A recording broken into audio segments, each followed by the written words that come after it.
Hello and welcome to another ASMR coding session. So, some people have been asking me to teach Python, basically. I mean, that's like saying, teach me math.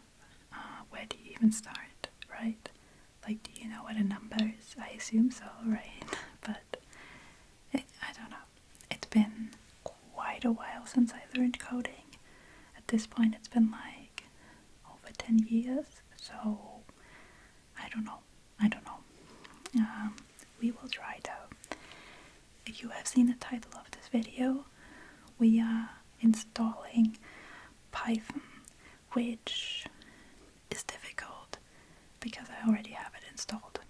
It's also difficult because there are probably a million different ways that you can install Python, and it depends on your operating system. So I am obviously, or maybe not so obvious because right now I'm in my code editor. Maybe this makes it a bit more obvious. I am on macOS. So some of this will be specific to macOS, but it's actually very similar on Linux. If you're on Windows, this might be a bit of a shock to you if you've never tried Linux, but I would highly recommend you basically don't be on Windows for programming. Installing the tools and everything makes it so much more difficult, and this is actually what they recommended to us in the first semester of university as well. They were like, here's a USB stick, it has a virtual machine on it, and your virtual machine in which you will code is Linux. I think they gave us a Linux Mint distribution back then, but I would just always recommend Ubuntu basically. Nowadays you can get by with Windows subsystem for Linux, WSL. You will probably hear me call it VSL sometimes, because it's called VSL in German, like you pronounce the W as a V, so don't be confused. Okay, so basically you just go into a PowerShell and you type WSL -- install, and that should give you WSL and install Ubuntu. And then after that, you can install other distributions if you want, but that's probably good, and that will guide you through. I think this will already open your first Linux terminal, and it will prompt you to type in a username and a password. And then you also have a terminal that's very similar to what I will show you now. You will need a terminal, a real one, not PowerShell, for what I'm about to show you. Okay, now that we have gotten this out of the way, you can just type in Python and you will see welcome to python.org, right?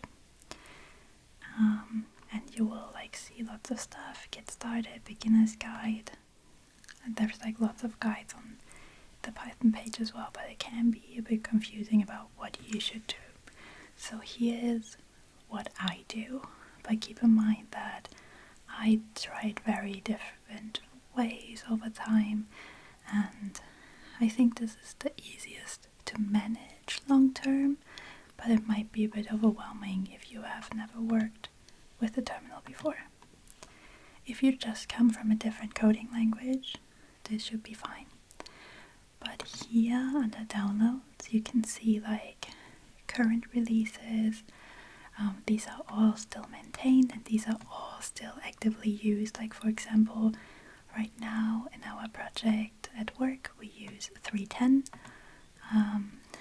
because of the Databricks runtime that we use. It always depends on your system, what you're working with, etc. So you don't always have to use the newest version. You can, but you don't have to. It's pre-release.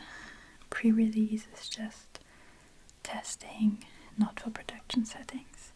So the newest right now would be 3.13, I guess. And you can download them here, I guess. 3.13 and then 5. Download. I have not done it this way in such a long time. I don't even know, like, what is this whole page? Basically, no one really does it this way. Oh, you can go to macOS, latest Python release 13. Here you can see the macOS installer, and then, okay, and now this downloads it. And then you still have to do something with the package though, and it's just confusing. Here's what I do. Homebrew is an amazing package manager. Highly recommend. You can use it on both macOS and Linux, and once you have set up WSL, you also have Linux. You have Ubuntu, right? So you can also use this. So basically, Homebrew for everything. I've converted my colleagues. It's best. So you take this. It already has a copy button here on the side. Click on it. It's now copied as if you did like Command C, Control C for copy. And this will go to the Homebrew install and download the install script. That's basically like an install exe maybe. And then you go to your terminal and you paste in, right? You paste in this command. It then asks for your password, just your normal user password that you use to log in. And then you need to press return to continue. Next steps, oh, it does say installation successful. Next steps, brew help, but we don't need help, that's fine. So, the next thing you do, UV. The bane of any scientist Googling stuff, this also happened to me in mathematics a lot, is that you get completely unrelated stuff. We are not looking for ultraviolet, we are looking for UV by AstralDocs. UV is an extremely fast Python package and project manager. So, and this can install Python for you. So UV for everything, Homebrew for everything, and then UV, like every tool from now on, when you're coding, that you need to install, right? If you go to installation on any coding tool, you will see a version that you can install with Homebrew. So you click on Homebrew and then you see UV is available, and you just, to install UV, you just need to type brew install UV. So let's do that.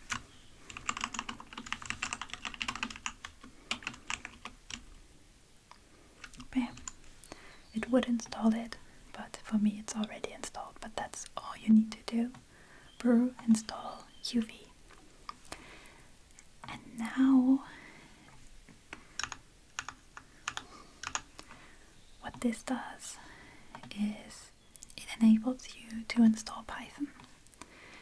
And because sometimes you really need 3.13, sometimes you will need 3.12, whatever,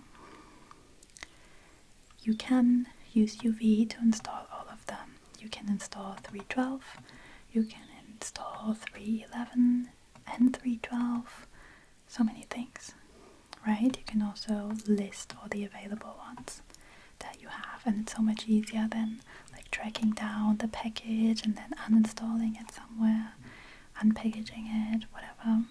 So UV Python list, let's see what I have.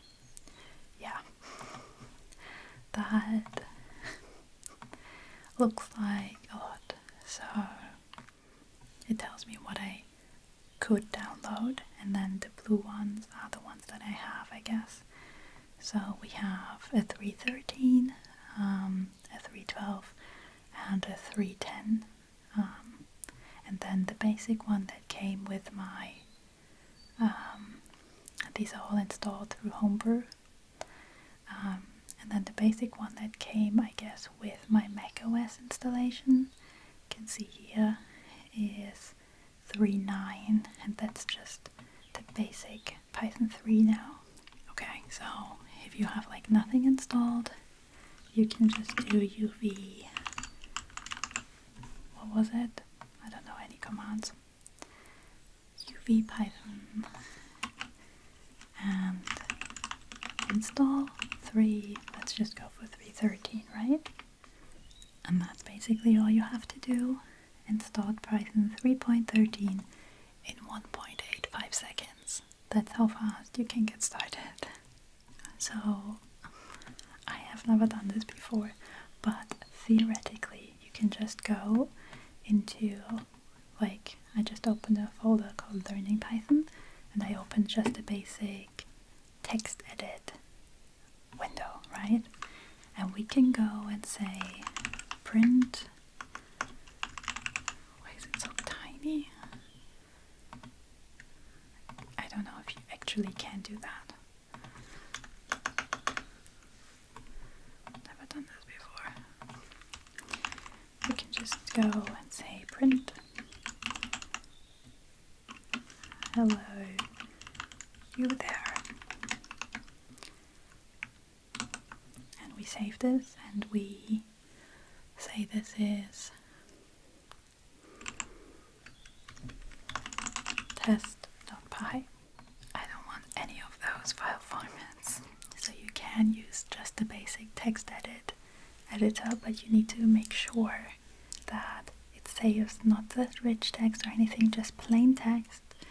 And then on the open and save, also don't add the txt extension because we need the .py extension. This is such a silly example, but now you can go and just say print hello you there, right? And now we save it as just test.py. Okay, now we have this and it says Python. And if we now go to this directory, so if we go to documents and then cd into coding projects and then cd into my folder learning Python, if we say ls, it shows us the test.py. And now if you just do Python 3, or if you install 3.13, you can also say Python 3.13 and then just the name of the file, test.py in this case, then it will print what we said. So we said, oops,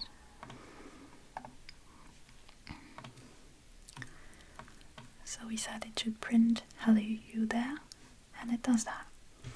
So basically that's all you need to do. But coding in this, especially with multiple files, is horrendous, so don't do that. So my recommendation, I guess, it's free, you can use it for any language, it has so many extensions, it's beautiful, you can use it on Mac, on Windows, on Linux, perfect. Visual Studio Code. You go here, you download it for whatever platform you're on, and you install it, and then you can open a folder, for example the Learning Python folder from earlier, and then you have this welcome screen. I already have some extensions, but I don't think they're important right now. And now you see here your file test.py, and now you also have like help stuff, and you have a printing, you have your like syntax highlighting, and you can also say new terminal, and then down here you have a terminal, and you can still say Python 3.13 test.py, but it's like all in one window basically. You can create new files and have them all open at the same time.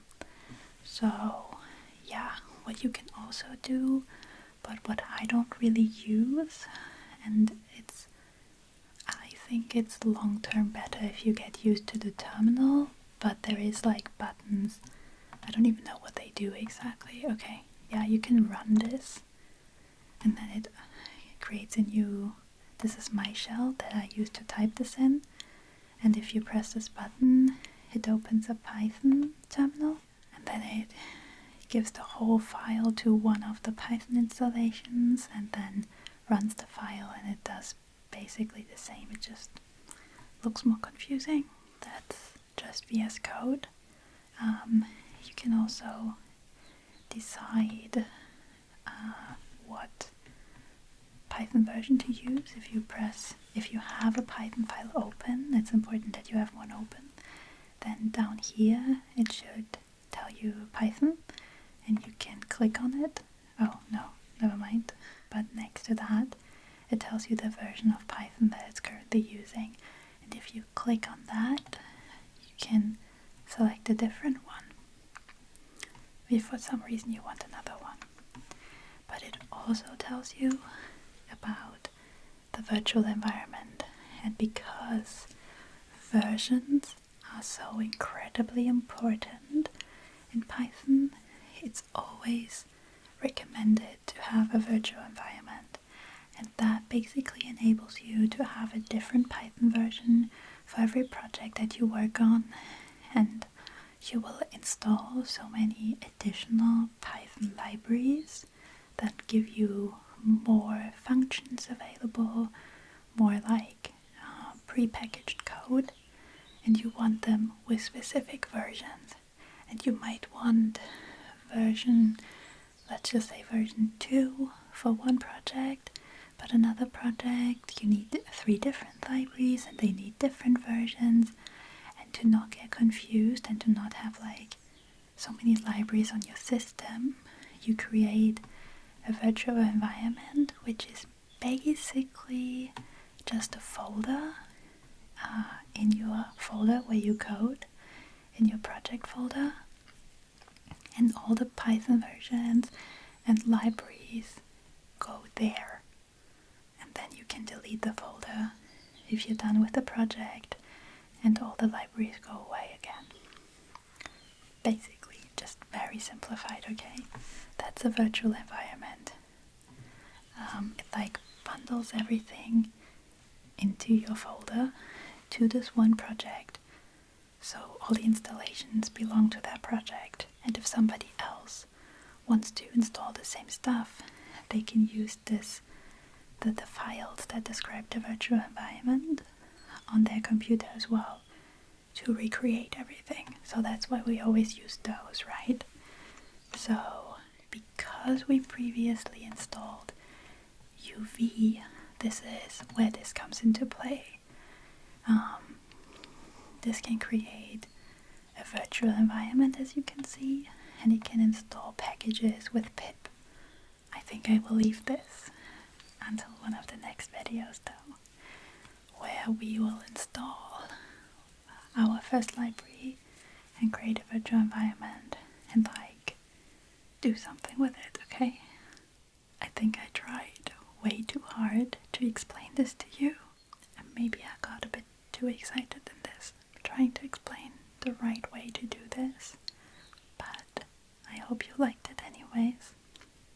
I am trying to do a series of teaching you Python, so if you want to follow along, subscribe, or just, come back in a few weeks or months.